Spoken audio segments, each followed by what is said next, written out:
Сәлеметсіз бе, құрметті оқушылар. Біз бүгін қазақтың эпосының желісінде түсірілген «Қыз жібек» атты аңызға айналған фильм туралы сөйлесеміз. Сюжеті қарапайым. Жас болса да ақылды, дана, тапқыр, батыр Төлеген өзіне Жібек атты қызды таңдайды. Жанрдың заңдылығы бойынша ғашықтар бірге бола алмайды, өйткені олардың рулары ежелден жауласып келген. Кейіпкерлер арасындағы терең сүйіспеншілік тек бұл ежелгі жауласуды одан әрі ушықтыра түседі. Қайсар мінезді қыз Төлегенмен бірге болғысы келеді, бірақ әкесі оны ғұрып бойынша Бекежан батырға үйлендірмекші болады. Махаббаты үшін күресте Төлеген Бекежанның қолынан қаза табады, ал Жібек қайғыға шыдай алмай жайықтың нұрлы суына құлайды. «Қыз жібек» таспасы ұлттық кино өнерінің жауһар туындысы. Фильмнің авторлары дарынды режиссер Сұлтан Ахмет Қожықов, сценарийсі қазақ даласының әйгілі жазушысы Ғабит Мүсірепов, композиторы ұлы даланың маэстросы Нұрғиса Тілендиев және костюмдер жөніндегі суретші халық қазақ КСР өнер қайраткері Гүлфайруз Исмаилова. Тарихи анықтама: «Қыз жібек» дастанына 500 жыл толды деген болжам бар. Шамасы солай. Кейбір әдебиеттанушылар эпос 18 ғасырда, енді біреулер 17 ғасырда пайда болды деп есептесе, белгілі фольклортанушы академик Сейіт Қасқабасов «Қыз жібек» қазақ хандығының құрылу кезінде пайда болды деп есептейді, яғни 15-16 ғасырларда. Әйтеуір жібектей жібек туралы аңыз қазақ эпосының інжу маржаны. Әдемі поэтикалық жолдар махаббат трагедиясын ғана емес, қазақ көшпенділерінің рухани өмірін, олардың ойлары мен талпыныстарын, бірігуге деген ұмтылыстарын көрсетеді. Екі бөлімнен тұратын «Қыз жібек» тарихи романтикалық драмасы 1969-1970 жылдары Қазақфильм киностудиясында түсірілген. Фильмнің премьерасы 1972 жылы 18 қыркүйекте өтті. Бұл фильм бірден көптеген елдерде көрсетіліп, Сұлтан Қожықов мемлекеттік сыйлыққа ие болды. Айта кетейік, бұл фильмді түсіру туралы шешім өздігінен қабылданған. Қазақфильмнің директоры Камал Исмаилов 3 сценарийді келісу үшін Мәскеуге апарды. Оның біреуін комиссия қабылдамайды. Мұндай бас тарту киностудияға жылдық бюджетке шығын әкеледі. Сонымен қатар бұл өте көп ақша.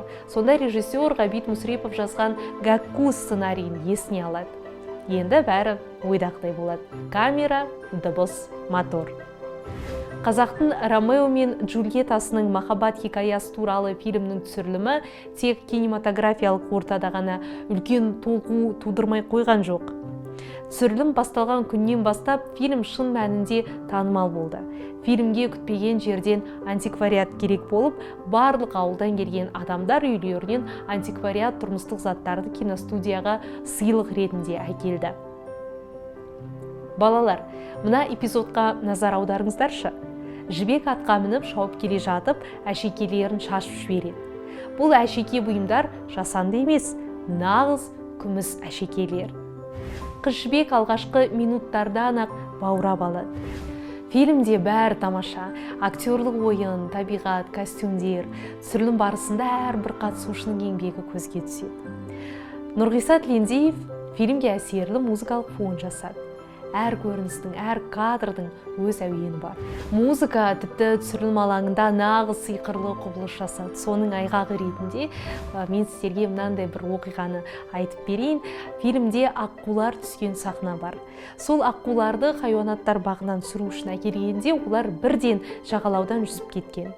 Режиссердің көмекшілері оларды қайтып әкелу үшін не ойлап таппады десеңші, тіпті біреу оларды қаздармен ауыстыруды да ұсынды.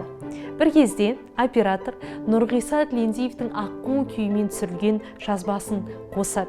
Сонда кербез құстардың өзі жағаға қарай жүзіп келеді.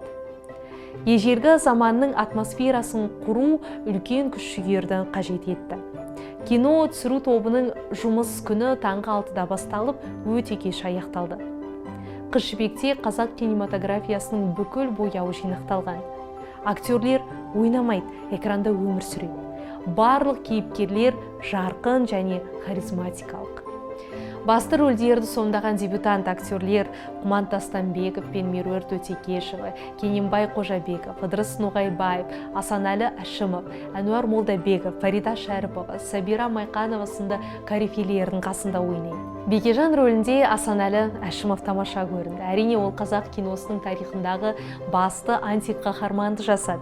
Бекежан бейнесі жан-жақты, харизматикалық, ішкі күш-қуатқа толы болып шықты. Ол үшін көрермен әртүрлі жек көрушіліктен түсінуге дейін сезімдерді бастан кешіреді. Асанәлі Әшімов шығарма туралы былай деп баяндайды: Бекежанды тек қана жағымсыз кейіпкер ретінде қарастыру дұрыс емес. Бұл жан-жақты кейіпкер. Егер ол шынымен жаман болса, халық оған Бекежан деген сыңғырлы әдемі есім бермес еді. Бұл ақ-қарадан басқа жартылай реңтерді ажырата алатындарға арналған сурет. Сондықтан мен ойнауға қызығушылық таныттым. Жібек рөліндегі Меруерт Өтекешева қазақ аруының эталоны болса, Төлегенді сомдаған Құман Тастанбеков қазақ жерінің нағыз батыры. Елестетіңіздерші, экрандағы екі кейіпкердің махаббаты өмірге ұласты. Түсірілімнен кейін көп ұзамай Меруерт Өтекешева мен Құман Тастанбеков ерлі-зайыпты болды, ал Асанәлі аға олардың тойының куәсі болған.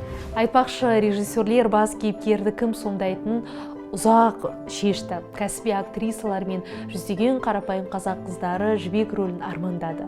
Үлкен таңдау болды. 17 жастағы Меруерт Өтекешева комиссия мен режиссерді талантымен баурап алды. Сұхбатында Меруерт апай: мен сұлулықты ғана емес, Жібектің ішкі жан дүниесін көрерменге жеткізуім керек болды деп айтады. Фильмде қызыл түс басым. Бұл алаңдаушылықтың, трагедияның символы. Және бұл кездейсоқ емес. Өмірінің басты картинасы үшін режиссер Қожықов басшылардан көп сөгіс алған. Қазақ фильмдегі әрбір жоспарлы жиын Қыз Жібектен басталатын. Фильмнің жеткізілуі уақыт жағынан кешігіп, фильм пленкасының шамадан тыс шығыны, бас кейіпкер Төлегеннің келбетіне қатысты сұрақтар туындады. Сұлтан аға да өз қағидалық тұрғысынан айнымады. Режиссер осындай Төлеген жастар аудиториясына жақын болады деп сенген. Ол қателеспеген еді. Қыз Жібек қазақ киносының ең табысты фильмі болды.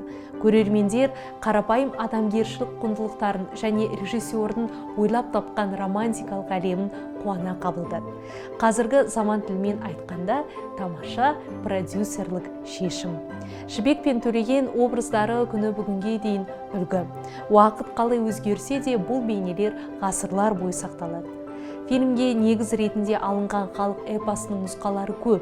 Фильмде ең жақсы сәттер жинақталып, бірде-бір жалған нотасыз ойналды.